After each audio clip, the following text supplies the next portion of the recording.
ನಮಸ್ಕಾರ. ಇವತ್ತಿನ ಈ ವಿಡಿಯೋದಲ್ಲಿ ನಾನು ಒಂದು ಒಳ್ಳೆ ರೆಮಿಡಿನ ಹೇಳ್ಕೊಡ್ತಾ ಇದ್ದೀನಿ.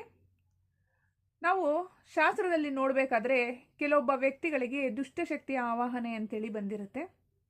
ಇಂತಹ ದುಷ್ಟಶಕ್ತಿ ಆವಾಹನೆ ಆಟೋಮೆಟಿಕ್ ಆಗಿ ಬಂದಿರೋ ಅಂಥದ್ದಾದರೂ ಆಗಿರ್ಬೋದು, ಅಥವಾ ಕೆಲವು ಟೈಮಲ್ಲಿ ಯಾರಾದರೂ ಏನಾದರೂ ಸಮಸ್ಯೆ ಮಾಡಿ ಅವ್ರ ಮೇಲೆ ಪ್ರಯೋಗ ಮಾಡೋ ಅಂಥದ್ದಾದ್ರೂ ಆಗಿರ್ಬೋದು.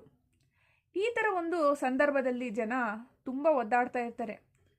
ಏನಪ್ಪ ಮಾಡೋದು, ಏನು ಕೆಲ್ಸಕ್ಕೆ ಹೋದ್ರೂ ನೆಮ್ಮದಿ ಇಲ್ಲ, ಕುಂತಲ್ಲೇ ಕುಂತ್ಕೊಂಡಿರಬೇಕು, ಏನೇ ಮಾಡೋಕ್ಕೋದ್ರೂ ಏನೋ ಒಂಥರ ಆಯಾಸ ಆಗುತ್ತೆ, ಮೈಯೆಲ್ಲ ಬಿಗಿ ಹಿಡ್ದಂಗೆ ಆಗುತ್ತೆ, ಯಾವುದ್ರಲ್ಲೂ ಕೂಡ ಇಂಟ್ರೆಸ್ಟೇ ಬರ್ತಾ ಇಲ್ಲ ಅಂಥೇಳಿ ಯೋಚನೆ ಮಾಡ್ತಾ ಇರ್ತಾರೆ.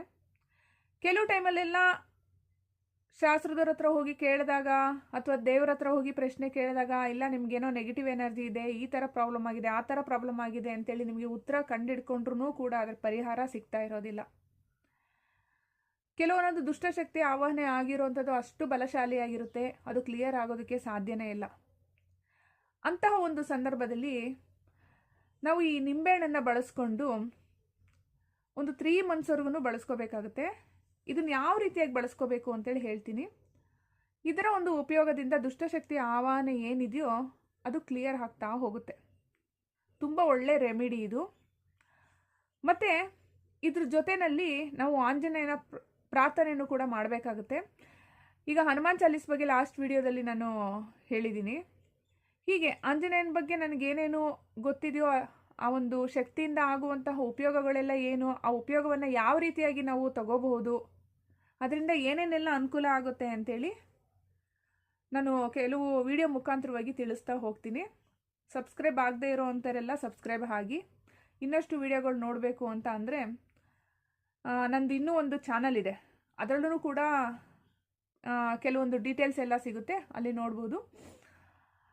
ನೋಡಿ, ಈ ನಿಂಬೆಹಣ್ಣನ್ನು ಏನು ಮಾಡಬೇಕು ಅಂತ ಅಂದರೆ, ಪ್ರತಿ ಅಮಾವಾಸ್ಯೆ ದಿವಸನೂ ಈ ನಿಂಬೆಹಣ್ಣನ್ನು ತಲೆದಿಂಬಡಿ ಇಟ್ಕೊಂಡು ಮಲ್ಕೋಬೇಕು. ಅದು ಹನುಮಾನ್ ಚಾಲೀಸ್ ಹೇಳ್ಕೊಂಡು. ಅಕಸ್ಮಾತ್ ನಿಮ್ಗೆ ಹನುಮಾನ್ ಚಾಲೀಸು ಪಠನೆ ಮಾಡೋಕ್ಕೆ ಬರಲಿಲ್ಲ ಅಂತ ಅಂದ್ರೂ ಕೂಡ ನೀವು ಮೊಬೈಲಲ್ಲಿ ಯೂಟ್ಯೂಬ್ ಚಾನಲಲ್ಲಿ ಹನುಮಾನ್ ಚಾಲೀಸ್ ಮಂತ್ರ ಅಂತ ಹೇಳಿದ್ರೆ ಟೈಪ್ ಮಾಡಿದ್ರೆ ಬರುತ್ತೆ.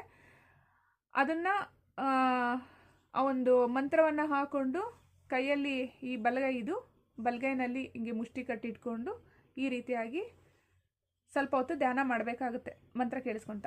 ಇಲ್ಲ ಅಂತ ಅಂದರೆ ಒಂದು ಬುಕ್ ನೋಡ್ಕೊಂಡು ಹೇಳೋದಾದ್ರೂ ಕೂಡ ಇದೇ ಥರನೇ ಪ್ರೊಸೀಜರ್ ಹೀಗೆ ಇರುತ್ತೆ. ನಾವು ಅದನ್ನು ಪಠನೆ ಮಾಡಬೇಕು. ಇಲ್ಲ ನಮಗೆ ಏನಾದ್ರೂ ಅಕಸ್ಮಾತ್ ಬಾಯಿಪಟ ಆಗಿತ್ತು ಅಂತ ಅಂದರೆ ಪಠನೆ ಮಾಡೋದು.